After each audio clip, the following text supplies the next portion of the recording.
On the 24th of December, Dr. Steiblum's children were not allowed to set foot in the family parlor. Fritz and Clara sat together in the back room and waited.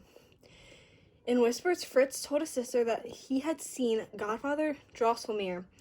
At that, Clara clapped her hands for joy and cried, "Oh, what do you think Godfather Drosselmeyer has made for us?"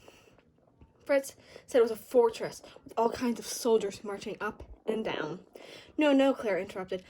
Godfather Drosselmeyer said something to me about a beautiful garden with a big lake and lovely swans swimming all around. Godfather Drosselmeyer can't make a whole garden, said Fritz rather rudely. Then the children tried to guess what their parents would give them. While Clara sat deep in thought, Fritz muttered, "I like a chestnut horse and some soldiers." At that moment, a bell rang. The doors flew open and a flood of light streamed in from the parlor. "Come in, dear children," said Papa and Mama. The children stood silently with shining eyes.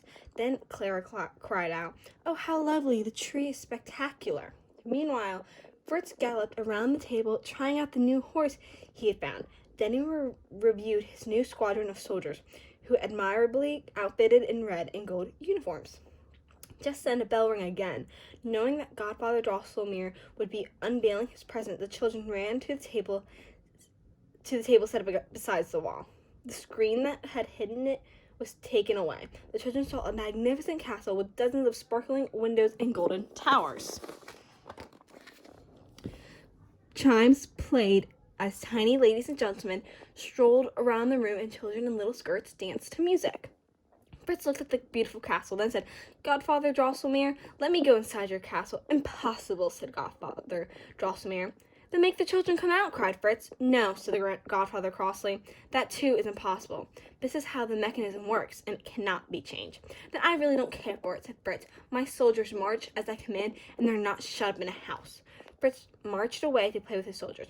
Clara did not leave the Christmas table, for she was well behaved. The real reason Clara did not want to leave the Christmas table was that she had just caught sight of something. When Fritz marched away, an excellent little man came into view.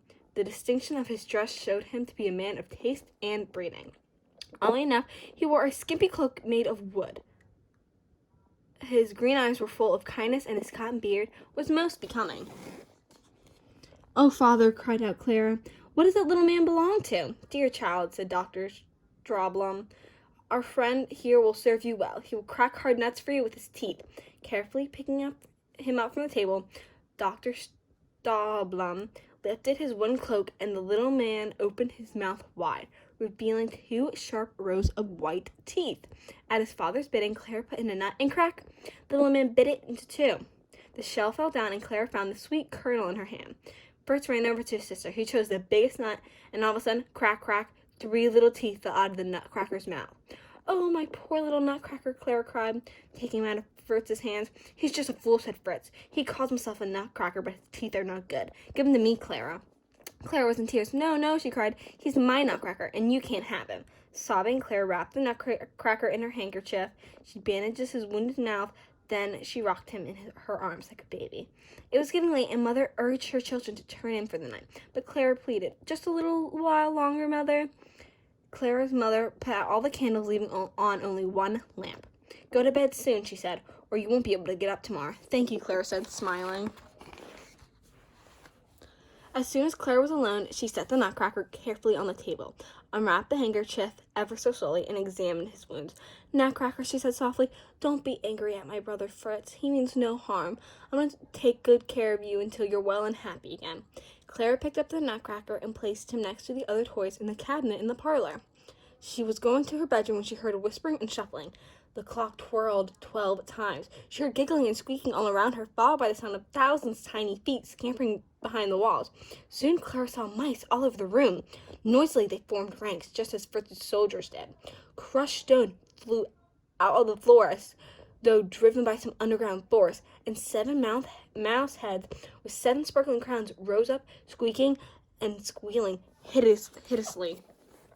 The enormous mouth with 7 heads was hailed by an entire army, cheering with 3 loud squeaks, and then when the army set itself into motion, hop, hop, trot, trot, heading straight for the toy cabinet. At the same time, Clara saw a strange glow inside the toy cabinet. All at once, the nutcracker jumped from the cabinet, and then squeaking and squealing started. "Trusty vassal drummer," said the Nutcracker, "sound the advance." The drummer played so loudly that the windows of the toy cabinet rattled. A clattering was heard inside, and the boxes containing Fritz's army burst open. Soldiers climbed out and jumped to the bottom shelf. Then they formed ranks on the floor. The Nutcracker rang back and forth, shouting words of encouragement to the troop. A few moments later, guns roared. Boom! Boom! The mice advanced and overran some of the artillery positions. Such was the confusion, and such were the smoke and dust, that Clara could hardly see what was happening. But this much was certain. Both sides fought with grim determination, and for a long while victory hung in the balance. Then the might brought up more troops. The Nutcracker found himself trapped against the toy cabinet. "Bring up the reverses," he cried, and sure enough, few men came out, but they wielded their swords so clumsily that they knocked off the great Nutcracker's cap. The Nutcracker was in dire peril. He tried to jump over the ledge of the cabinet, but his legs were too short. In despair, he shouted, "A horse! A horse! My kingdom for a horse!" At that moment, the Mouse King charged the Nutcracker. Without quite knowing what she was doing, Clara took off her left shoe and flung it with all her might, hoping to hit the Mouse King. Then everything vanished from Clara's sight. She felt a sharp pain in her left arm and fell to the floor. When Clara woke from her sleep, she was lying in her own little bed. The sun shining in the room sparkled on the ice-coated window panes. A strange gentleman was sitting beside her, but she soon recognized him as Dr. Windenstern. "She's awake," he said softly to Clara's mother. She came over and gave Clara an anxious look. "Oh, mother dear," Clara whispered, "have all the nasty mice gone away? Was the Nutcracker saved?" Clara's mother sighed. "What have mice got to do with the Nutcracker? Oh, we've been worried about you. Last night I found you lying against the toy cabinet in a faint, bleeding terribly." "Oh, mother," Clara broke in. "There had just been a battle between the toy soldiers and the mice. The mice were going to capture the poor Nutcracker. I threw my shoe at the mice, and after that, I don't know what happened." Clara's mother and father had a long talk with Dr. Windenstern. Clara had to stay in bed and take medicine for a week. When Godfather Drosselmeyer came to visit, he brought books and lovely sweets of every color. "I brought you something else that will give you pleasure," he told Clara. With that, he reached into his box and took out the Nutcracker, whose lost teeth had been put back in very neatly and firmly, and whose broken jaw has been fixed as good as new. Clara cried out for joy. That night, Clara was awakened in the moonlight by the strange warbling of tiny 1,000 feet. On that, "Mice are oh no, the mice are here again," Clara cried out in fright. Then she saw the Mouse King squeeze through a hole in the wall. He scurried across the floor and jumped onto the table beside Clara's bed. "Give me your candy," he said, "or I'll bite the Nutcracker to pieces." Then he slipped back into the hole. Clara was so frightened that she could hardly say a word. That night she put out a whole supply of delicacies at the foot of her bed. By morning, every piece of the colorful candy was gone. Clara was happy because she had saved the Nutcracker. That night, however, the Mouse King returned. "Give me your most beautiful dress and all your picture books," he hissed. Clara was beside herself with anguish. The next morning, she went to the toy cabinet, sobbing, and said to the Nutcracker, "Oh, what can I do? If I give the horrid mouse all my books and dresses, he'll just keep asking for more."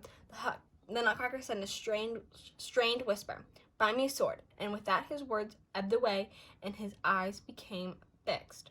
Clara asked Fritz for a sword, and Fritz slung it around the Nutcracker's waist. The next night, fear and dread kept Clara awake. At the stroke of 12, she heard clanging and clashing in the parlor, and then suddenly, squeak!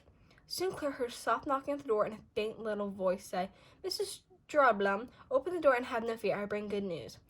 Clara swiftly opened the door and found that the Nutcracker had turned into a prince.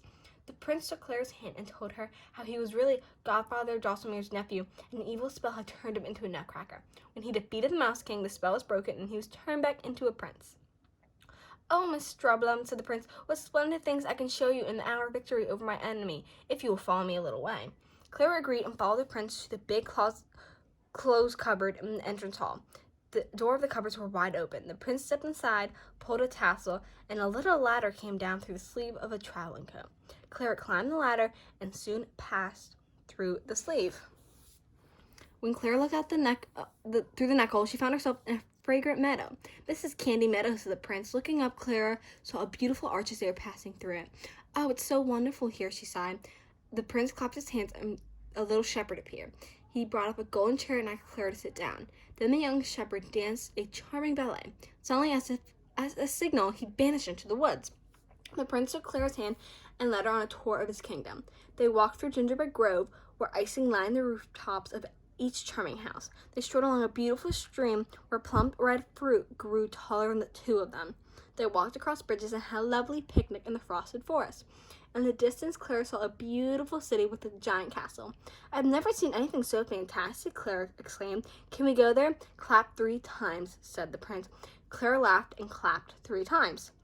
Suddenly, a gondola appeared. Clara and the prince stepped into the gondola and were gently whisked away towards the distant city. Not only were there walls and towers the most magnificent color, but the shapes of the buildings were like nothing else on earth. Suddenly, Clara saw a castle with 100 lofty towers. "This," said the prince, "is Marzipan Castle." At that moment, they heard soft music. The gates of the castle opened, and out stepped 4 ladies so richly and splendidly attired that Clara knew they could only be princesses. One by one, they embraced their brother. The ladies led Clara and the prince to an inner room with walls made of sparkling colored crystal. The princesses prepared a meal for Clara and the prince. They brought in the most wonderful fruit and candy Clara had ever seen and began to squeeze the fruit and grate the sugared almonds. The most beautiful of the princess's sisters handed her a little gold mortar and said, "Dear sweet friend, would you be so care to pound some rock candy?" While Clara pounded away, the prince told the history of the cruel war between the Mouse King's army and his own. And Clara listened to his story. She began to feel dizzy, the room began to spin, and Clara felt as if she was falling. Clara fell to the floor. When she opened her eyes, she was lying in her little bed, and her mother was standing there. "Clara, how in the world can anyone sleep so long?" her mother explained. "Oh, mother," said Clara, "you cannot imagine all the places that young Mr. Drosselmeyer took me to last night." Clara's mother looked at her in disbelief. "You've had a long, beautiful dream," she said. "But, mother," said Clara, "the Nutcracker really is young Drosselmeyer, Godfather Drosselmeyer's nephew." Mrs. Strubblum burst out laughing. You're to forget about the foolishness once and for all." So Clara did. One day, Clara's mother entered her room and said, "Your godfather's nephew from Nuremberg is here, so be on your best behavior."